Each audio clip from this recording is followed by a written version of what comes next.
Gikeno kinene nyimbo na mbugĩrĩrio nĩ cithiũrũrũkĩirie mambura maya bũrũri wa Kenya ũkĩandĩka history ĩrĩa gũtũra ĩkĩririkano kĩnene kĩa mwanya arĩ tabarĩra ya waki ya mwanya.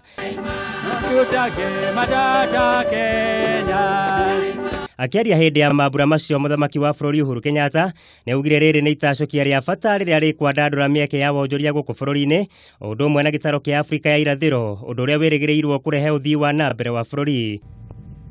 It has been a long road, and my responsibility today, first and foremost, is to thank every single person who has been involved in making this day a reality.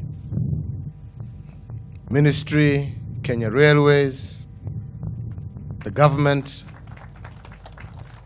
of the People's Republic of China, the contractor.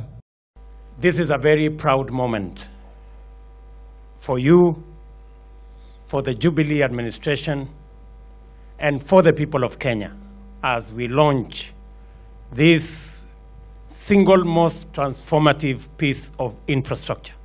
Nake munini wa mũtongoria wa bũrũri William Ruto nĩaugire kĩoneki kĩa mĩaka mĩingĩ harĩ ũkũria wa bũrũri nĩ gĩkinyanĩrĩte. Most efficient port in East Africa, and the investments that we're making can only increase the level of business for Mombasa Port and increase the number of people who will be employed in this port. That will increase the prosperity of the people of Mombasa. And it reminds me of the many challenges that we've gone through to get here. The court cases, the navigation of the environmental issues, the political issues. But it is your commitment, the unity of purpose of the Jubilee government, powered by the passion of the people of Kenya for world-class infrastructure, that today we've gotten here. Ona kũhana ũguo mwandĩki mũkaru wa kĩũngano kĩa matereba arĩa matwarithagia maturera Nicholas Mbogwa nĩ areganĩte na ndeto iria gũkoretwo gũkĩrĩkana reri ĩno nĩ gũcũngĩrĩria wagi wa mawĩra, akiuga nĩ hĩndĩ kahũa kao gekwĩruha ona makĩria.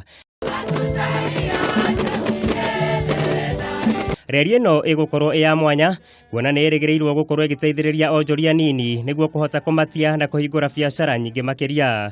Mũigai wa Gathũngo, mũtambũrũko wa mohoro.